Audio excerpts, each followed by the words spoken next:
The slap echoed through the Gangnam luxury mall louder than the Christmas carols playing overhead. Elizabeth's head snapped to the side, her vision blurring as she stumbled backward. Her heel caught on scattered shopping bags, and she went down hard. Knees first, then hands, the polished marble unforgiving beneath her palms. A string of festive ornaments crashed down with her, glass baubles exploding into glittering shards around her black cocktail dress. For 3 seconds, the entire mall froze. Holiday shoppers stopped mid-step. Security guards turned. Even the pianist in the atrium went silent. Elizabeth stayed on the floor, tasting copper, feeling the sting spread across her cheek as she looked up at the man towering over her. Alex Richardson, the ex-fiancée who'd abandoned her when she had nothing, who'd stolen her savings and left her homeless 3 years ago. "You really thought you could embarrass me in public?" Alex sneered, adjusting his Rolex as his new girlfriend clutched his arm. "Still the same pathetic charity case I threw away." He had no idea who she was now. No idea about the black card tucked in her clutch with no spending limit. No idea about the private penthouse she'd woken up in that morning overlooking the Han River. No idea about the diamond ring she'd slipped off before shopping, hidden safely in her coat pocket. And Alex definitely had no idea about the name on her marriage certificate. Kang Ji-woo, her husband, Seoul's shadow sovereign, the Korean Mafia boss who controlled everything from the docks to the law itself. Welcome to the channel. I'm so glad you've joined us for another powerful story. Whether this is your first time here or you're a long-time listener, I'm thrilled to have you in our community. As Elizabeth's trembling hand reached for her phone and answered the incoming call, she heard Ji-woo's voice, low, controlled, lethal. "Elizabeth. What happened?" She watched the color begin to drain from Alex's face as he noticed the 4 men in black suits and sunglasses moving through the crowd with predatory precision, closing the circle around him. He just slapped the wrong woman. In approximately 7 minutes, when Ji-woo's motorcade would roar into the underground parking garage and he would step out with that killer aura that made grown men confess their sins, Alex Richardson was going to learn what it meant to cross a king's wife. But right now, in this frozen moment with Christmas lights twinkling and blood on Elizabeth's lip, Alex still thought she was nobody. That delusion was about to be shattered more completely than the ornaments scattered across the floor. Before we watch this man's world collapse in real time, I want to wish you a beautiful and blessed Christmas season filled with love, warmth, and the people who truly matter. Now, do me a favor. Hit that subscribe button and turn on notifications so you don't miss a single moment of this journey. Your support means everything. Now, let's dive into how a woman who lost everything became a phoenix, and how the man who destroyed her is about to lose it all. Elizabeth woke to December sunlight streaming through floor-to-ceiling windows, the Han River glittering 20 stories below like scattered diamonds. For a moment, she just breathed, letting the silk sheets pool around her waist as she watched Seoul come alive in the winter morning. 3 years ago, she'd woken up in her car with frost on the windows and $17 in her account. Now she woke up in a penthouse that cost more than some people earned in a lifetime. She turned her head and found Ji-woo already awake, propped on one elbow, watching her with that intense dark gaze that still made her heart stutter. His black hair was tousled from sleep, falling across his forehead in a way that made him look almost boyish, until you noticed the dragon tattoo curling up his neck, the scar along his jawline, the predatory stillness of a man who'd built an empire in shadows. "You're staring," she whispered, smiling. "I'm appreciating," he corrected, his voice rough with mourning. His fingers traced the curve of her shoulder. Featherlight, reverent. "You have that nightmare again?" She shook her head, though they both knew she was lying. The nightmares came less frequently now, but they still came. Dreams of cold car interiors, of hunger so deep it felt like drowning, of losing the baby she'd barely had time to love. Ji-woo never pushed. He just held her tighter on the bad nights and made sure she woke to sunlight on the good ones. He leaned in and kissed her forehead, then her nose, then her lips with a gentleness that contradicted everything the underworld said about Kang Ji-woo. To Seoul's criminal elite, he was ice and iron, a man who could end careers with a phone call and lives with a nod. But here, in the sanctuary of their bedroom, he was just hers, protective and patient and present in ways that still surprised her. "I have meetings until 3, he said, brushing a strand of hair from her face. "But I want you to take Min SEO and the others if you go out today. No arguments." Elizabeth rolled her eyes affectionately. Ji-woo, I'm just going shopping. It's Christmas.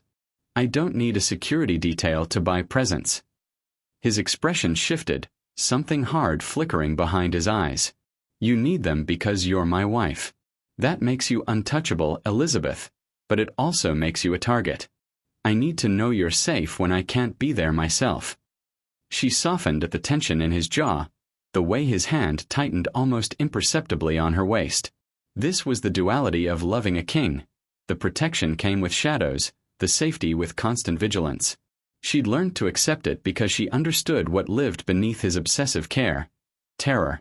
Terror that she'd be taken from him the way everything else valuable had been taken before he'd learned to hold the world by the throat. Okay, she said quietly, lacing her fingers through his. I'll take them.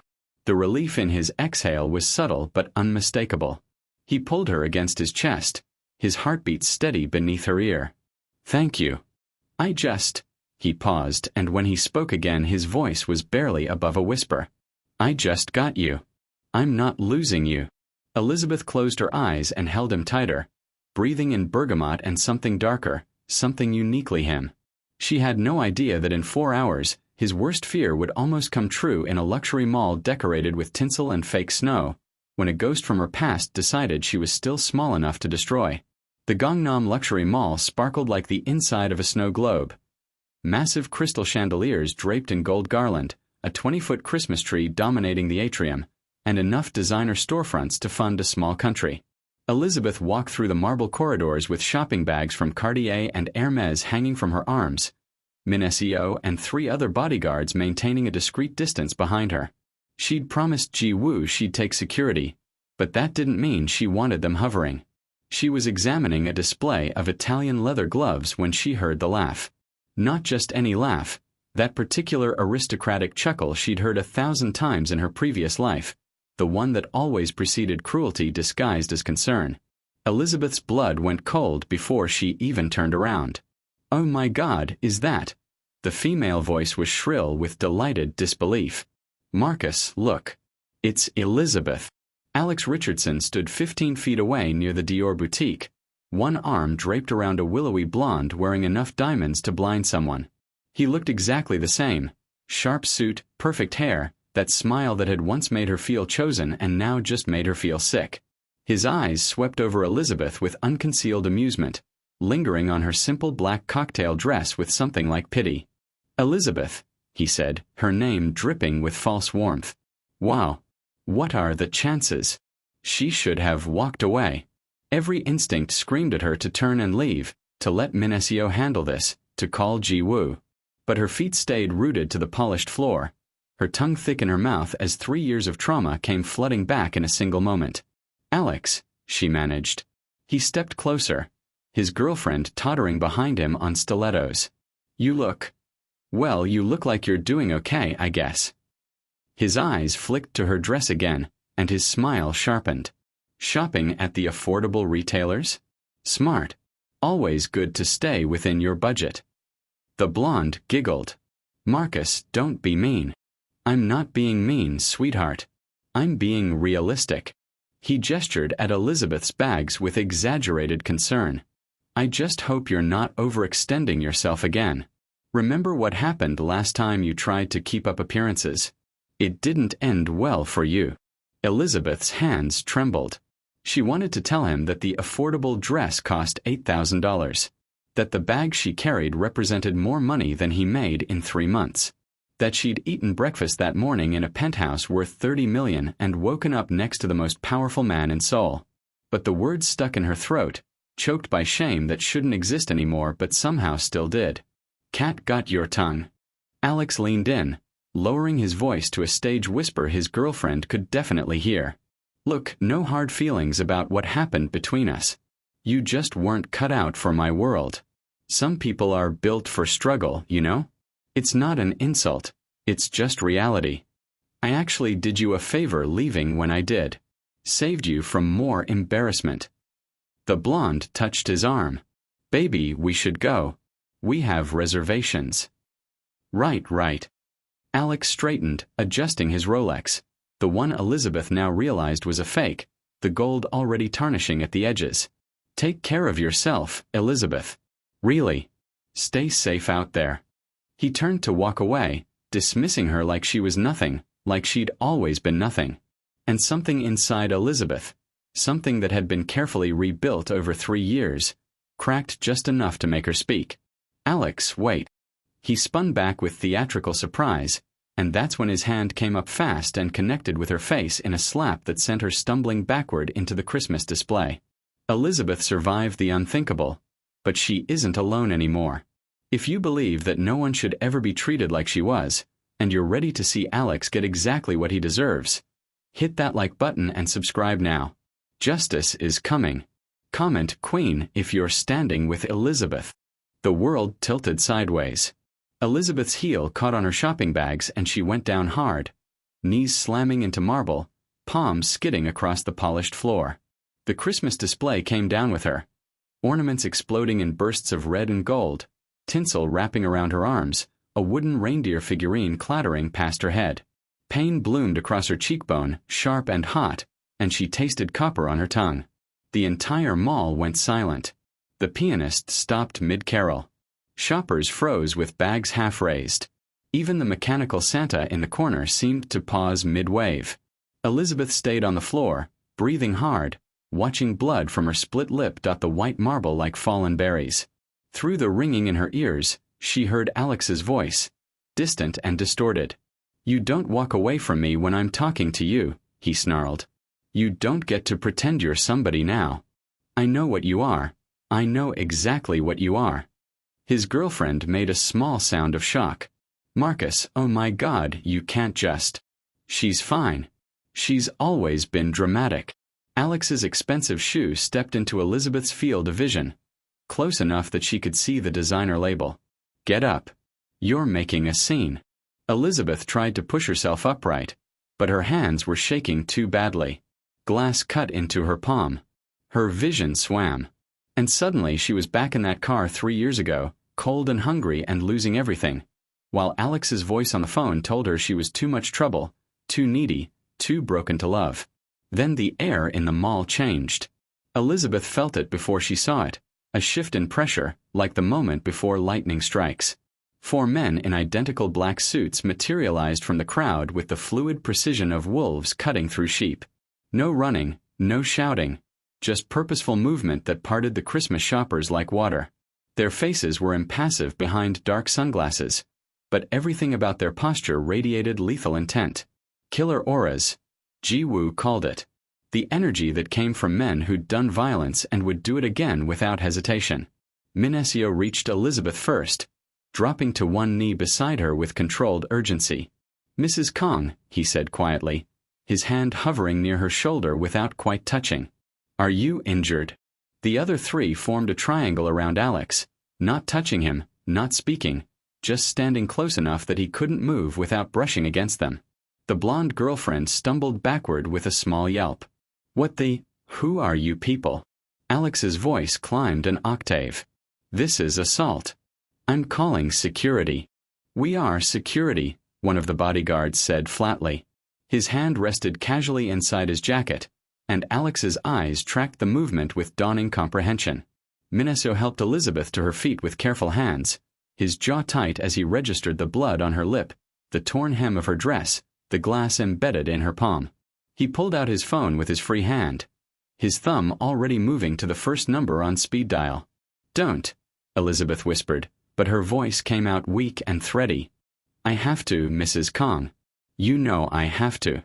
Minesio's tone was apologetic but immovable. The phone was already ringing. Alex looked between the bodyguards and Elizabeth, his face draining of color as pieces started clicking into place. The expensive bags. The security detail. The way these men moved like they owned death itself. "Wait," he said. "Wait who?" Minesio's phone connected, and Elizabeth heard Ji-woo's voice cut through the line like a blade. "Report." "Sir," Minesio said, his eyes never leaving Alex. "We have a situation." Minesio was still speaking into the phone when it was gently pulled from Elizabeth's trembling hand. She hadn't even realized she'd taken it from him. The screen showed Jiwoo's name, the call timer already at 15 seconds, and her thumb hovered over the red button because maybe if she just hung up, maybe if he never knew, this could all just disappear like a bad dream. But her hand betrayed her. She raised the phone to her ear. Elizabeth. Jiwoo's voice came through clear and controlled, the tone he used in business meetings, the one that made CEOs confess their sins. Min SEO says there's a situation. Tell me what happened. She opened her mouth but nothing came out. Around her, the mall had become a theater. Shoppers pressed against boutique windows, security guards frozen at the periphery, Alex trapped in a cage of suited men who looked like they were carved from granite. The Christmas music had stopped entirely. Someone's child was crying 3 stores away. Elizabeth. Firmer now, with an edge of something darker underneath. Talk to me. I'm okay, she managed, and immediately tasted blood again as her split lip reopened with the words. She touched her mouth reflexively, fingers coming away red. The silence on the other end lasted exactly 2 seconds. When Jiwoo spoke again, his voice had changed completely. Stripped of warmth, of humanity, of everything except ice so pure it burned. You're bleeding. It wasn't a question. Somehow he'd heard it in her breath, in the slight slur of her words, in the space between syllables. Elizabeth had seen Jiwoo angry before, had watched him dismantle a business rival with 3 phone calls, had witnessed the cold fury when someone tried to move product through his territory without permission. But she'd never heard this particular tone, this arctic emptiness that made her skin prickle despite being 20 stories and 15 minutes away from him. It's just my lip, she said quickly. It's nothing really, I just... Who? The single word cut through her explanation like a guillotine. Not who did this, not who hurt you, just who, because the rest was implied and inevitable and already decided. Elizabeth looked at Alex, who had finally stopped talking, who stood white-faced between bodyguards whose hands had moved inside their jackets. She thought about that car 3 years ago, about the baby she'd lost, about waking up on a stranger's couch because she had nowhere else to go. She thought about all the ways Alex had methodically dismantled her life and walked away whistling. My ex-fiancée, she whispered. Alex Richardson. We ran into each other and it escalated and I'm so sorry, I should have just walked away. Stop. Jiwoo's voice was barely above a murmur now, which somehow made it infinitely more terrifying. Stop apologizing. Where are you exactly? Which floor? 3rd floor. Near the Dior boutique. But Jiwoo, please, just let Min SEO handle. I'm already in the car. She heard it then, the slam of a door, an engine roaring to life, the sharp command to his driver in Korean that she'd learned meant hurry. Keep Min SEO on the line. Do not let that man leave. Do you understand me? Do not let him leave. Jiwoo. I need you to understand something, Elizabeth. His voice dropped even lower, intimate and lethal. That man put his hands on my wife. On you. He made you bleed. There is no universe, no reality, no possible outcome where he walks away from this intact. None. Elizabeth's hand tightened on the phone. She looked at Alex again, at his expensive suit and fake Rolex and the girlfriend who was quietly crying into her designer handbag. She should feel guilty. She should tell Jiwoo to let it go, to be reasonable, to remember that violence only bred more violence. But all she could taste was blood and 3-year-old shame, so instead she whispered, Okay. 7 minutes, Jiwoo said, and disconnected. Everyone needs a protector like Kong Jiwoo. If you're falling in love with how he shields Elizabeth from her past, make sure to subscribe and turn on notifications so you don't miss a single second of their journey. Drop a comment below. Would you want a king like Jiwoo in your corner? The motorcade arrived in 6 minutes and 40 seconds. Elizabeth heard it before she saw it, the screech of tires echoing up from the underground parking garage, the thunder of multiple engines, the sharp bark of car doors slamming in rapid succession. The mall's head of security, a portly man in an ill-fitting uniform, had been attempting to negotiate with Min SEO for the past 5 minutes. He stopped mid-sentence, his face going pale as the sound reverberated through the building's infrastructure. Oh no, he whispered. Oh God, no. Elizabeth watched him pull out his phone with shaking hands and make a call, his voice urgent and panicked. Sir, he's here. Yes, him. I don't know, sir, I don't. He listened for a moment, then lowered the phone slowly, looking at Elizabeth with something between terror and pity. We've been told to provide complete cooperation. Full access. No questions asked. Alex, who'd been blustering about lawyers and assault charges and his father's connections at the prosecutor's office, finally went quiet. The elevator at the far end of the corridor chimed. The doors opened and Ji-woo stepped out flanked by 6 more men in black, and Elizabeth felt the air itself change. He moved like a king entering conquered territory. Unhurried, absolute, his presence filling the space in a way that made the massive mall feel suddenly claustrophobic. He wore a black suit that probably cost more than Alex's car, his hair swept back, his expression carved from marble. But it was his eyes that made shoppers press themselves against walls, that made security guards find urgent business elsewhere, that made the mall's head of security actually take 3 steps backward. Those eyes were empty, void black and utterly devoid of mercy. Ji-woo's gaze swept the scene, the shattered ornaments, the blood on the floor, Elizabeth's torn dress, her split lip, and something flickered across his face too quickly to name. Then his eyes locked onto Alex and went even colder, if that was possible. He crossed the distance to Elizabeth in 4 strides, his hands cupping her face with devastating gentleness that contradicted everything about his expression.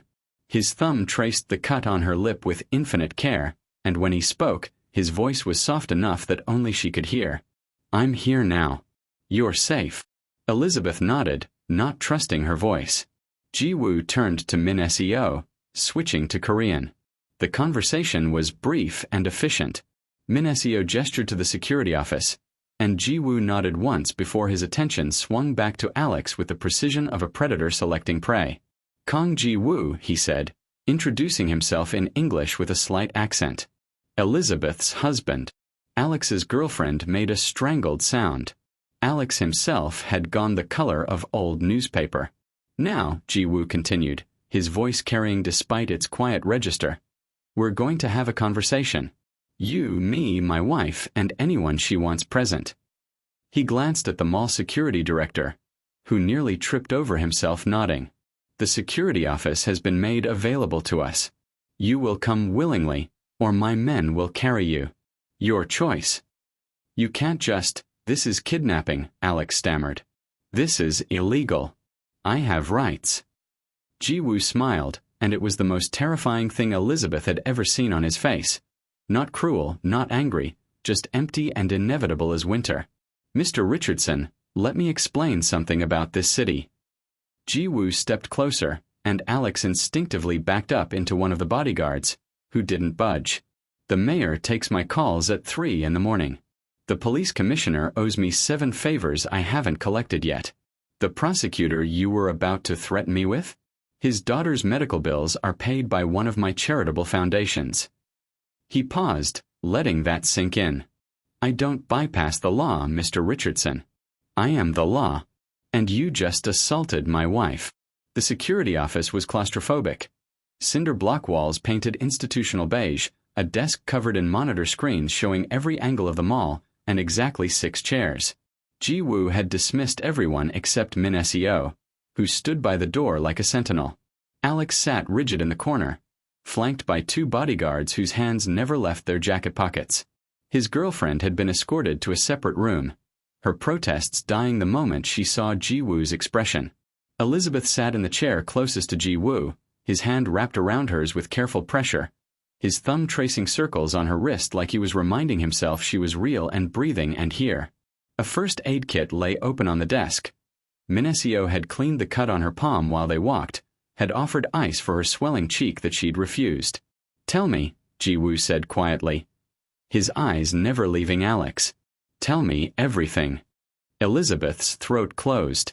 She'd never told him the full story, just fragments, pieces she could bear to speak out loud. He knew about the homelessness, about the car, about losing the baby. But he didn't know the details, didn't know the systematic way Alex had dismantled her life, didn't know about the cruelty that came wrapped in concern. Elizabeth. Ji-woo's voice softened as he turned to face her. You don't have to protect him from me. Not anymore. Something broke inside her chest. The tears came hot and fast, and once they started, she couldn't stop them. "We were engaged," she began, her voice shaking. 3 years ago. I thought he loved me. I was working 2 jobs to help pay for the wedding he wanted, the life he said we'd build together. Then I got pregnant." Alex shifted in his chair. "Elizabeth, that's not." "You will not speak," Ji-woo said without looking at him, and Alex's mouth snapped shut like a trap. "Continue." Elizabeth wiped her eyes with her free hand, the other still anchored in Ji-woo's grip. "He said he was happy at first. Supportive. But then he started pulling away. Working late. Not answering calls. And then I found out he'd been moving our money, my money from my savings account where I was authorized, into accounts I couldn't access. $20,000. Everything I had." Her voice cracked. Ji-woo's hand tightened on hers. "When I confronted him, he said it was for the business opportunity, that he'd pay me back. But 3 days later he left. Changed his number. Moved out of our apartment and took everything. The furniture, the deposits, even the groceries. I tried to reach his family, his friends, anyone, but they all said the same thing. That I was being dramatic, that he didn't owe me anything, that maybe if I'd been less needy he would have stayed." The tears were coming faster now. 3 years of grief pouring out in the fluorescent-lit security office. I was 3 months pregnant and homeless. Living in my car in December. I couldn't afford food most days. Couldn't afford prenatal care. I kept telling myself I just needed to hold on until I found work, until something changed, but my body. She couldn't finish. Didn't need to. Ji-woo's jaw was so tight she could see the muscle jumping beneath his skin. When he spoke, his voice was barely audible. "You lost the baby in the car." Elizabeth nodded, pressing her palm against her mouth to muffle the sob. "For months alone. In a parking lot. I didn't even have money to call an ambulance. A stranger found me and took me to the hospital, but by then," she looked up at Alex, who'd gone gray. "By then it was too late. For everything." Min Seo made a sound in the corner, quickly suppressed. Even the bodyguards looked uncomfortable. Ji-woo stood slowly, his movements glacial and precise. He crossed to Alex in 3 steps, and when he spoke, his voice carried the weight of absolute judgment. "You killed her child. You understand that. You murdered it as surely as if you'd used your own hands. Elizabeth survived the unthinkable, but she isn't alone anymore. If you believe that no one should ever be treated like she was, and you're ready to see Alex get exactly what he deserves, hit that like button and subscribe now. Justice is coming. Comment Queen if you're standing with Elizabeth." Ji-woo stood over Alex like an executioner studying the condemned, his hands clasped behind his back with perfect composure. The only sign of the rage Elizabeth knew was boiling beneath his surface was the slight tremor in his jaw, the way his eyes had gone completely flat and lightless. "Mr. Richardson," Ji-woo said, his accent sharpening each syllable into a blade. "Do you know what I've been doing for the last 7 minutes while my wife was telling me how you destroyed her life?" Alex's mouth opened, but no sound came out. Ji-woo pulled his phone from his inner jacket pocket with deliberate slowness, checking the screen with mild interest. "I made 4 phone calls. Would you like to know who I spoke with?" He didn't wait for an answer. "The first call was to your father, Richard Richardson, senior partner at Richardson and Associates law firm. We had a very enlightening conversation about you, about Elizabeth, about a certain $20,000 that went missing 3 years ago. Your father was, how do I put this, extremely cooperative once I explained the situation. He's currently drafting your removal from the family trust as we speak.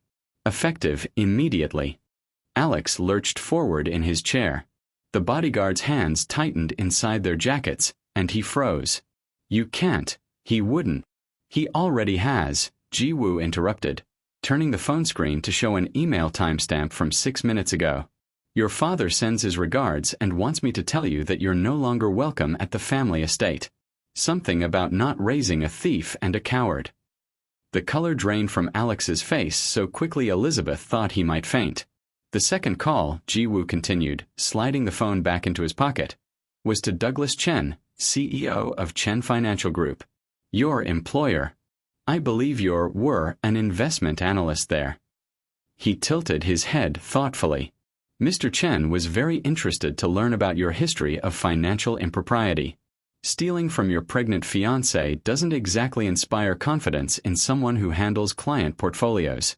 You'll find your keycard deactivated and your personal items being boxed as we speak.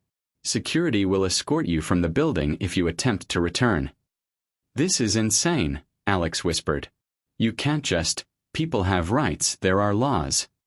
The third call, Ji-woo said, his voice dropping to something almost conversational, which made it infinitely more menacing, was to Kim Sung-ho, director of the Financial Services Commission. I had him flag your accounts for immediate audit. Every transaction you've made in the last 5 years will be examined with extraordinary scrutiny. I suspect they'll find some interesting irregularities, especially regarding that $20,000. Embezzlement carries a prison sentence in this country, Mr. Richardson, even for American citizens. Elizabeth watched Alex crumble in real time, his shoulders curving inward, his breathing becoming rapid and shallow, sweat beading on his upper lip. This was the man who'd left her with nothing, who'd stolen her future and her child and walked away whistling. Now he looked small and pathetic, drowning in consequences he'd never imagined would find him. And the fourth call, Ji-woo said, leaning down until he was eye level with Alex, was to Lee Ji-hun, who owns this country's 3 largest media networks. By tomorrow morning, your face will be on every news channel in Seoul. American expatriate embezzles from pregnant fiancé, causes miscarriage. The international outlets will pick it up by evening. Your name will be synonymous with cruelty. Every Google search, every background check, every date who looks you up online will find that story first. Please, Alex choked out. Please, I'll apologize, I'll pay her back, You'll do nothing, Ji-woo said, straightening. Because you have nothing left to do it with. No money, no job, no family, no reputation. You are, as of 7 minutes ago, socially and financially dead. He turned back to Elizabeth, his expression softening marginally. Is there anything else you want from him? Alex's phone started buzzing first, a low, insistent vibration against the metal chair that sounded like a wasp trapped in a jar. He reached for it with trembling hands, and Ji-woo nodded permission to one of the bodyguards, who stepped back just enough to let him move. The screen lit up with notifications cascading like dominoes. Text messages, missed calls, email alerts, all flooding in simultaneously as if the universe had been holding its breath and finally exhaled destruction. Oh God, Alex whispered, scrolling with increasingly frantic swipes. Oh God, oh God. Elizabeth watched his face cycle through disbelief, panic, and finally something close to hysteria as he read message after message. His girlfriend was calling. 17 missed calls in the last 3 minutes. His father's office. His company's HR department. His bank. His credit card companies. All the pillars of his comfortable life crumbling in real time while Christmas music played faintly through the security office speakers. My accounts, Alex said, his voice climbing. My accounts are frozen. All of them. They're saying fraud investigation, they're saying. He looked up at Ji-woo with wild eyes. You can't freeze bank accounts. That's not legal. That requires warrants, court orders. It requires a phone call to the right person, Ji-woo corrected mildly. Which I made 8 minutes ago. Your assets are currently under regulatory hold pending investigation into the source of certain funds. The $20,000 you stole specifically. They'll find it eventually, Mr. Richardson. Money always leaves a trail, especially when someone knows exactly where to look. Alex's phone buzzed again. He stared at the screen, and whatever he saw there made him go completely still. No, that's not, they can't have. The news. Ji-woo glanced at his own phone. Yes, that was faster than I expected. Lee Ji-hun is very efficient when properly motivated. Min Seo stepped forward and turned one of the security monitors to face the room. He switched the feed to a live broadcast. SBS News, one of Korea's largest networks. The anchor was speaking in rapid Korean, but the images needed no translation. Alex's employee photo from Chen Financial Group, a picture of Elizabeth from 3 years ago looking hollow-eyed and broken, the exterior of the luxury mall where they stood right now. The chiron at the bottom of the screen scrolled in English and Korean. American expat accused of financial abuse, negligence leading to miscarriage. They're running it every 15 minutes, Ji-woo said conversationally. All 3 networks simultaneously. By tonight, it'll be picked up by CNN International, BBC, Reuters. Your face will be more recognizable than most celebrities, Mr. Richardson. For all the wrong reasons. Alex made a sound somewhere between a laugh and a sob. His phone wouldn't stop buzzing. Friends, colleagues, acquaintances, all reaching out to ask if it was true, to distance themselves, to let him know they'd always suspected something was off about him. Elizabeth could see the messages flashing across his screen, each one another nail in the coffin of his social existence. My visa, Alex said suddenly, looking up with the desperate hope of a drowning man spotting driftwood. I have a work visa. You can't touch that. That's immigration, that's federal. Was. Ji-woo corrected. Past tense. Your visa was contingent on your employment at Chen Financial Group. Without that employment, you have approximately 72 hours to leave the country or face deportation proceedings. Though I suspect deportation might be preferable to what awaits you here. Alex's phone slipped from his fingers and clattered to the floor. He sat there, staring at nothing, as his entire world continued to collapse around him in a symphony of notification chimes and buzzing alerts. His bank accounts frozen, his job gone, his family support withdrawn, his reputation destroyed across 2 continents, his legal status in the country evaporating. Elizabeth had lived this once, the systematic dismantling of everything that made a person feel human and safe. She'd experienced the terror of watching your life disappear piece by piece, of realizing that no one was coming to save you, that you were utterly and completely alone. Now Alex was learning the same lesson, and she felt nothing but the distant satisfaction of watching scales finally balance. Everyone needs a protector like Kang Ji-woo. If you're falling in love with how he shields Elizabeth from her past, make sure to subscribe and turn on notifications so you don't miss a single second of their journey. Drop a comment below. Would you want a king like Ji-woo in your corner? 6 months later, Elizabeth stood in front of floor-to-ceiling windows overlooking downtown Seoul, watching the sunset paint the city in shades of amber and rose. Behind her, the lobby of the Phoenix Foundation hummed with quiet activity. Social workers conferring over tablets, volunteers organizing donation boxes, women sitting in comfortable chairs with hot tea and the first real hope they'd felt in months. The foundation occupied 3 floors of a building Ji-woo owned in Gangnam, renovated specifically for this purpose. 24-hour crisis hotline, emergency housing, legal aid, job training, trauma counseling. Everything Elizabeth had needed 3 years ago and couldn't find, now available to any woman who walked through the doors. No questions asked. No judgments made. No one turned away. Mrs. Kang, a young woman, approached tentatively, clutching a manila folder to her chest. She couldn't have been more than 22, with a fading bruise on her jaw she'd tried to cover with makeup. I just wanted to say thank you. For everything. I start my new job tomorrow and I found an apartment and Her voice broke. I never thought I'd get out. You saved my life. Elizabeth reached out and squeezed her hand gently. You saved your own life. You walked through that door. That was the hardest part, and you did it yourself. The young woman nodded, tears streaming down her face, and hurried away before she could break down completely. Elizabeth watched her go, feeling the familiar ache in her chest, the one that came from seeing herself reflected in every woman who sought refuge here, the one that reminded her that healing wasn't a destination but a daily choice. You're doing it again, Ji-woo's voice came from behind her, warm with amusement. She turned to find him leaning against the reception desk, still in his suit from whatever meeting he'd come from, looking at her with that expression that still made her heart stutter. 6 months hadn't dimmed the intensity of his protectiveness, but it had softened into something less desperate, more confident. He trusted now that she wouldn't break, that she was strong enough to carry this weight she'd chosen. Doing what? She asked. Looking like you're planning to save the entire city single-handedly. He crossed to her, slipping an arm around her waist. We talked about delegating, remember? I am delegating. I have 15 staff members and 30 volunteers. And you still work 16-hour days. So do you, Elizabeth countered, leaning into him.